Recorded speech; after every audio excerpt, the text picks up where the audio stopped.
Hello my dear students. आज हम करने जा रहे हैं जियो का लास्ट चैप्टर, 7th चैप्टर, जिसका नेम है life line of national economy. तो चैप्टर की जो हेडिंग है वो हमें ये बता रही है कि किसी भी नेशन या किसी भी कंट्री की जो इकोनॉमी है उसको कौन सी चीज़ें बढ़ाती हैं। ठीक है, कोई भी कंट्री है उसकी इकोनॉमी कैसे बढ़ रही है, उसका पैसा किन चीज़ों की वजह से बढ़ रहा है, वो उसकी लाइफ लाइन होती हैं। ठीक है, एक कंट्री जो ग्रो कर रही है, जिन भी चीज़ों की वजह से ग्रो कर रही है, वो जो चीज़ें हैं वो लाइफ लाइन मानी जाती हैं। तो चैप्टर के अंदर देखते हैं कि ऐसी कौन सी चीज़ें हैं जो इकोनॉमी को बढ़ाती हैं। तो फर्स्ट ऑफ ऑल चैप्टर में आपको बताया गया कि we use material and services in daily life. जो हमारी डेली लाइफ है उसके अंदर हम बहुत सारे मटेरियल्स यूज़ करते हैं, सर्विसेज को यूज़ करते हैं। तो ये जो मटेरियल्स हैं कुछ तो हमें अपने सराउंडिंग से ही मिल जाते हैं, बट कुछ ऐसे मटेरियल्स होते हैं जो हम क्या है एक जगह से दूसरी जगह पर क्या करते हैं, भेजते हैं या फिर मंगवाते हैं। ठीक है, ये दोनों ही चीज़ों के लिए इम्प्लीमेंट होगा, चाहे तो सर्विसेज है और या फिर मटेरियल है। अब नेक्स्ट जो है आपको बता रखा है कि गुड्स एंड सर्विसेज जो होती हैं, गुड्स मतलब सामान, सर्विसेज मतलब कोई टीचर है, कोई इंजीनियर है, कोई डॉक्टर है। तो ये जो सर्विसेज हैं, कह रहे कि और जो गुड्स हैं ये डोंट मूव, ये क्या है, अपने आप खुद एक जगह से दूसरी जगह पर मूव नहीं कर सकती।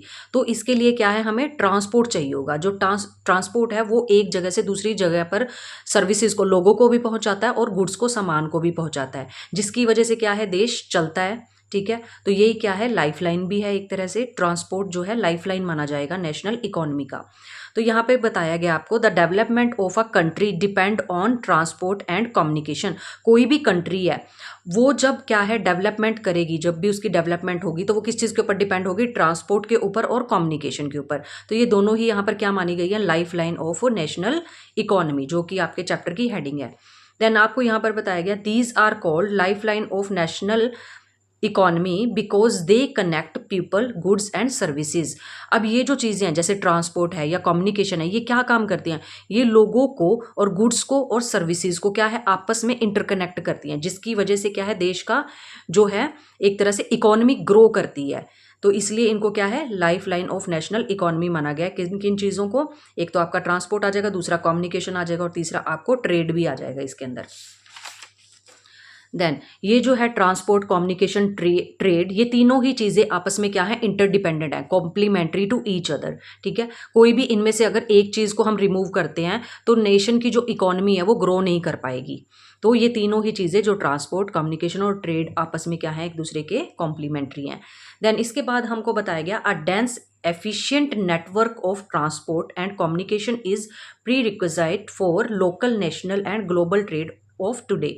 यहाँ पर बताया गया आपको कि किसी भी देश को अगर क्या करना है, नेशनल इकोनॉमी को बढ़ाना है, तो क्या करना पड़ेगा, जो लोकल लेवल है या नेशनल लेवल है या फिर ग्लोबल लेवल है, उसके ऊपर उसको ट्रेड करना होगा। और बहुत अच्छे से ट्रेड वो कैसे कर पाएगा, जब वहाँ के एरिया का, चाहे वो लोकल एरिया, चाहे वो नेशनल लेवल का एरिया या फिर ग्लोबल एरिया है, वो तब कामयाब हो पाएगा अगर वहाँ पे जो ट्रांसपोर्टेशन है और जो कम्युनिकेशन है वो बहुत ज़्यादा डेंस है। डेंस मतलब कि बहुत ज़्यादा घना, और दूसरा है एफिशिएंट, बहुत ही अच्छी जो है नेटवर्क होगा। तभी वहाँ पर क्या है कि ट्रांसपोर्ट की वजह से और कम्युनिकेशन की वजह से अच्छे से ट्रेड हो पाएगा। ये आपको बताया गया है कि लोकल, नेशनल और ग्लोबल लेवल के ऊपर अगर आपको ट्रेड करना है तो आपको क्या है, ट्रांसपोर्ट और कम्युनिकेशन जो है आपके एरिया के अंदर बहुत ही अच्छा होना चाहिए। देन उसके बाद है type of transport. Type of transport में आपको 3 टाइप के ट्रांसपोर्ट बताए हैं आपके चैप्टर में। पहला है लैंड, दूसरा है वाटर, तीसरा है एयर। वाटर, ये जो लैंड है इसके अंडर हम पढ़ेंगे रोडवेज, रेलवेज, पाइपलाइंस। वाटर के अंदर हम पढ़ेंगे इनलैंड और ओवरसीज। कंट्री के अंदर ही अगर इनलैंड वाटर जो है ट्रेड हो रहा है तो उसको इनलैंड बोलेंगे। अगर किसी अदर कंट्री के साथ मतलब जो ट्रेड हम कर रहे हैं वो ओवरसीज होगा, क्योंकि एक कंट्री से दूसरी कंट्री के अंदर जो सामान है, वाटर में जो शिप होते हैं बड़े बड़े, वो सामान एक जगह से दूसरी जगह पर पहुंचाते हैं। अगर कंट्री के अंदर ही जा रहा है तब तो इनलैंड, अगर दूसरी कंट्री में जा रहा है तो ओवरसीज। Then air. एयर भी क्या है, ये एक तरह से डोमेस्टिक भी होती है और इंटरनेशनल भी होती है, क्योंकि कंट्री के अंदर भी देखो जो है आपको एयर सर्विसेज मिलती हैं और इंटरनेशनल लेवल के ऊपर भी सर्विसेज आपको मिलती हैं। तो इस तरीके से आपको टाइप ऑफ ट्रांसपोर्टेशन के अंदर आपको 3 टाइप के जो है ट्रांसपोर्ट बताए गए हैं। फर्स्ट ऑफ ऑल हम देख लेते हैं रोडवेज को। तो रोडवेज के लिए बताया गया कि one of the largest road network in the world, पूरे वर्ल्ड के अंदर जो लार्जेस्ट रोड नेटवर्क है वो कितना है 62.16 लाख किलोमीटर, ठीक है। इंडिया का बताया गया, हम सिर्फ इंडिया का यहाँ पर पढ़ रहे हैं। तो वर्ल्ड के अंदर जो क्या है देखो, पॉपुलेशन के मामले में भी हम बहुत ज़्यादा आगे हैं, ठीक है, सबसे आगे हैं, पहले नंबर पर हैं। तो क्या है कि ट्रांसपोर्टेशन, कम्युनिकेशन, ये सब चीज़ें भी अच्छी ही होंगी क्योंकि इतनी ज़्यादा पॉपुलेशन को जो देखना है। तो इस तरीके से क्या है, बहुत ज़्यादा लार्जेस्ट नेटवर्क एरिया है यहाँ पर रोडवेज़ का। तो जो रोडवेज़ है वो क्या है, हैव प्रोसीडेड रेलवेज़, रेलवेज से जो है मतलब सस्ता पड़ता है रोडवेज़। क्यों सस्ता पड़ता है, क्यों अच्छा है, क्यों ये मतलब कि ज़्यादा एफिशिएंट है, क्योंकि लोअर कंस्ट्रक्शन वर्क, क्योंकि जो रोड्स वगैरह हम बनाते हैं उस पे जो कंस्ट्रक्शन वर्क है वो मतलब कि मतलब लो लेवल का चल सकता है। बट अगर रेलवे लाइन हम बिछाते हैं तो उसमें बहुत सारा लोहा लगता है, बहुत ज़्यादा पैसा खर्च होता है, बट रोडवेज पे इतना नहीं होता है। फिर है can be constructed in uneven surface, और जो रोड्स हैं वो हम अनइवन जो सरफेस होता है उसके ऊपर बना सकते हैं, जो उबड़ खाबड़ जगह होती है वहाँ पर हम रोडवेज जो है बना सकते हैं। बट रेलवेज के लिए बहुत मुश्किल होता है रेलवे लाइन को उस जगह पर बिछाना। Then road can negotiate higher gradients of slopes, तो जो क्या है, जहाँ पर बहुत ऊंचे ऊंचे पहाड़ होते हैं वहाँ पर क्या है कि सड़कें जो हैं बनाई जा सकती हैं, मतलब सड़कें बनाना वहाँ पे इजी है, बट रेलवे लाइन बिछाना बहुत ज़्यादा मुश्किल होता है। देन उसके बाद बताया गया है कि जो ट्रांसपोर्टेशन है, अगर हमको बहुत ही कम लोगों को, अगर जैसे बहुत ही कम पर्सनस हैं या फिर बहुत ही कम सामान है, तो इन कम लोगों को या कम अमाउंट के अंदर सामान है तो उसको क्या है, शॉर्ट डिस्टेंस के अंदर ही, बहुत कम समय के अंदर एक जगह से दूसरी जगह पर पहुंचाया जा सकता है। बट अगर रेलवे के थ्रू जाओगे तो उसमें क्या है, बहुत ज़्यादा क्वांटिटी के अंदर सामान होगा या बहुत ज़्यादा पर्सन होंगे, तब वो जो है रेलवे जो रेल्स हैं वो चलेंगी। अदरवाइज़ क्या है, जो सड़कें हैं सड़कों के थ्रू हम क्या है, बहुत जैसे एक या दो पर्सन है या बहुत कम सामान है तो उसको रोड्स के थ्रू जो है बहुत जल्दी पहुंचाया जा सकता है। देन उसके बाद है lower cost of loading unloading provide door to door services, और जो सड़कें हैं, सड़कें क्या है, डोर टू डोर कनेक्ट होती हैं, हर एक घर के बाहर सड़क बनी हुई है, तो इससे क्या है, सामान को पहुंचाना बहुत ज़्यादा ईजी हो जाता है। देन उसके बाद है road transport link other modes of transport. अब ये जो रोड ट्रांसपोर्ट होता है, जो अदर ट्रांसपोर्ट है उनको भी आपस में लिंक करता है, ठीक है। अगर आपको रेलवे स्टेशन जाना तब भी आप रोड्स के थ्रू जाओगे, एयरपोर्ट जाना तब भी रोड के थ्रू जाओगे, सी पोर्ट जाना तब भी आप रोड्स के थ्रू जाओगे। तो अदर मोड्स ऑफ जो ट्रांसपोर्टेशन होता है उसको रोड्स ही लिंक करते हैं। देन इसके बाद आपको बताया गया क्लासिफिकेशन ऑफ रोड्स। तो क्लासिफिकेशन ऑफ रोड्स में सबसे पहले आपको बताया गया गोल्डन क्वाड्रिलेटरल सुपर हाईवे। ये जो आपका है गोल्डन क्वाड्रिलेटरल सुपर हाईवे, ये क्या करता है, दिल्ली, कोलकाता, चेन्नई और मुंबई, ये जो है मेगा सिटीज़ हैं, इनको क्या है आपस में कनेक्ट करता है। मैं आपको मैप के थ्रू दिखा देती हूँ। ये देखो मैप के अंदर आपको यहाँ पे दिल्ली है, ठीक है, फिर ये मुंबई है आपका, चेन्नई है और कोलकाता है। तो ये सारी की सारी जो हमारी बड़ी सिटीज़ हैं इंडिया के अंदर, मेगा सिटीज़ हैं, इनको आपस में जो है गोल्डन क्वाड्रिलेटरल जो रोड है वो क्या करता है, आपस में इंटरकनेक्ट कर देता है। देन इसके बाद बताया गया कि north south corridor link Srinagar and Kanyakumari. अब देखो जो नॉर्थ साउथ कॉरिडोर है आपका, अब देखो यहाँ से ये जो आपका आ जाएगा, इधर नॉर्थ है, ठीक है, और ये आपका आ जाएगा साउथ।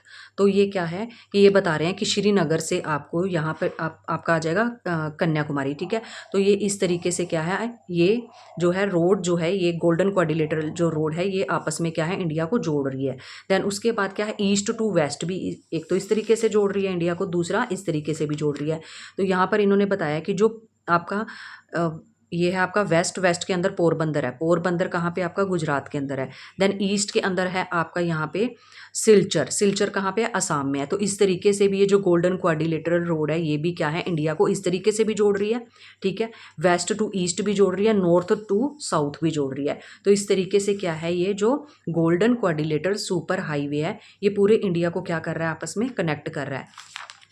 देन इसके बाद आपको बताया गया reduce distance between mega cities. तो क्या है कि इन बड़ी सिटीज़ के अंदर अगर किसी को मूव करना है, किसी को भी जाना है, जैसे कि दिल्ली से मुंबई किसी को भी जाना है, तो इन रोड्स के थ्रू वो जाते हैं ताकि क्या है वो जल्दी से पहुंच सके, उनका जो डिस्टेंस है वो क्या है, रिड्यूस हो जाए।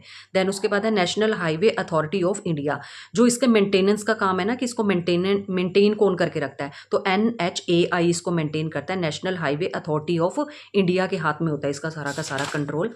देन इसके बाद सेकंड नंबर पर आता है आपको नेशनल हाईवे। नेशनल हाईवे कौन से होते हैं, कहते हैं एक तो इनको प्राइमरी रोड्स बोला जाता है, दूसरा क्या है, link extreme parts of the country. ठीक है, कंट्री के सारे पार्ट्स को क्या है आपस में जो है कनेक्ट भी करता है। जैसे कि जो बड़ी बड़ी सिटीज़ हैं उनको भी कनेक्ट करा है। जैसे यहाँ पे आपको आगे आएगा ये कि maintain by central public works department, CPWD। ठीक है, सेंट्रल पब्लिक वर्क डिपार्टमेंट जो है इसको मेंटेन करने का काम करता है नेशनल हाईवे को। और इसमें एग्जाम्पल दे रखा है इसका, शेर शाह सूरी मार्ग। ठीक है, ये किस चीज़ का एग्जाम्पल है आपका, नेशनल हाईवे का एग्जाम्पल है। नेशनल हाईवे नंबर 1 बोला जाता है इसको। और ये जो आपका रोड है ये दिल्ली टू अमृतसर जाता है। ठीक है, तो ये क्या है, मतलब ऐसी सिटीज़ को आपस में क्या है इंटरकनेक्ट करता है नेशनल हाईवे। फिर आ जाता है आपको, यहाँ आपको बताया गया स्टेट हाईवे। थर्ड नंबर पर स्टेट हाईवे में आपको बताया गया है कि जो रोड्स होती हैं, ये जो स्टेट हाईवे रोड्स होती हैं, ये लिंक करती हैं स्टेट की कैपिटल को किसके साथ, with the different district headquarter. अब एक स्टेट है, ठीक है, उसकी जो भी कैपिटल है, मान लो कि ये स्टेट है, ये सारा का सारा क्या है, एक स्टेट है, ये इसकी कैपिटल है। तो ये कैपिटल से क्या है, जो अलग अलग डिस्ट्रिक्ट हेडक्वार्टर बने हुए हैं ना उस स्टेट के अंदर, उससे क्या है ये उसको कनेक्ट करती है जो स्टेट हाईवे होती है। ठीक है, स्टेट के अंदर ही बनी होती है। ये तो पूरे इंडिया के अंदर होगी नेशनल हाईवे, ये अंदर उसके मतलब स्टेट के अंदर होगी, सिर्फ एक स्टेट की बात कर रहे हैं जैसे।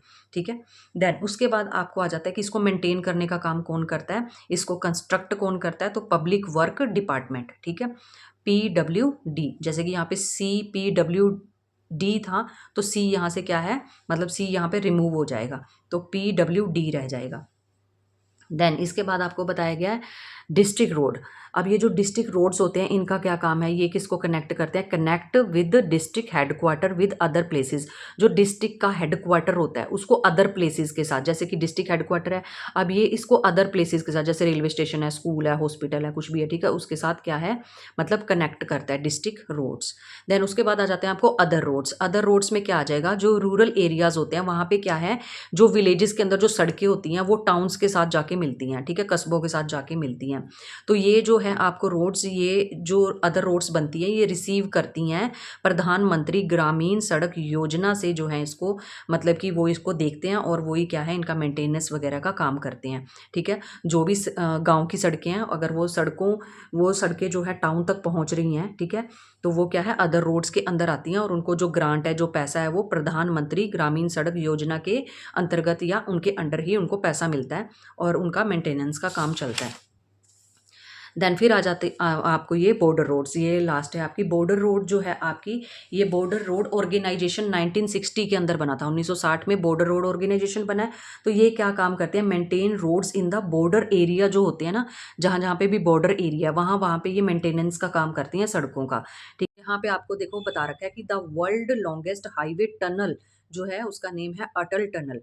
ये जो अटल टनल है ये मतलब 9 या फिर 9 आप बोल सकते हो 9 किलोमीटर की है, 9.02 किलोमीटर जो है लंबी इसको बनाया गया है। और ये जो है, ये जो रोड्स आपकी बनी है ना, अटल टनल जो बनी है, ये बॉर्डर रोड ऑर्गेनाइजेशन ने ही बनाई है। ठीक है, और ये जो रोड है ये आपकी मनाली से लेके लाहौल स्पीति वैली तक जो है जाती है। ठीक है, देन उसके बाद आपको बताया गया है, नेक्स्ट टॉपिक है classification on the basis of the type of material used. अब ये जो सड़कें हैं वो मटेरियल के बेस पे भी हम उनको 2 पार्ट्स के अंदर डिवाइड कर सकते हैं। फर्स्ट वन है आपका मेटल्ड, दूसरा है आपका अनमेटल्ड। मेटल्ड के अंदर ही आ जाएगा जो सीमेंट, कंक्रीट, बिटुमेन और कोल के साथ जो सड़कें बनती हैं, और ये ऑल वेदर रोड होती है, कोई भी सीजन हो ये हमेशा ये सड़कें चलती रहती हैं। अनमेटल्ड वो रोड आती हैं जहाँ पर क्या है, मड या फिर सैंड से बनी होती है, जो कच्ची सड़कें होती हैं। ठीक है, go out of use in rainy season, जैसे ही बारिश आती है तो ये सड़कें गुम हो जाती हैं, इनका कोई अता पता दिखता ही नहीं है कि यहाँ पे कोई सड़क थी या नहीं। ठीक है, तो इस तरीके से मेटल्ड और अनमेटल्ड इनको मटेरियल के बेस पे क्या है 2 टाइप्स के अंदर डिवाइड किया गया है। और जो आपकी क्लासिफिकेशन ऑफ रोड्स के अंदर पहला आपका गोल्डन क्वाड्रिलेटरल है, उसके बाद नेशनल हाईवे है सेकंड नंबर पे, थर्ड स्टेट हाईवे है, फोर्थ आपका डिस्ट्रिक्ट है, फिर फिफ्थ आपका अदर रोड्स है और सिक्स्थ आपका बॉर्डर रोड्स है। तो यहाँ पे जो रोड्स वाला आपका टॉपिक है वो कंप्लीट होता है। Thank you so much for watching. अगर आपको वीडियो अच्छी लगी और आपको नोट्स जो हैं वो हेल्पफुल हैं तो प्लीज़ वीडियो को लाइक करें, शेयर करें और कमेंट करें।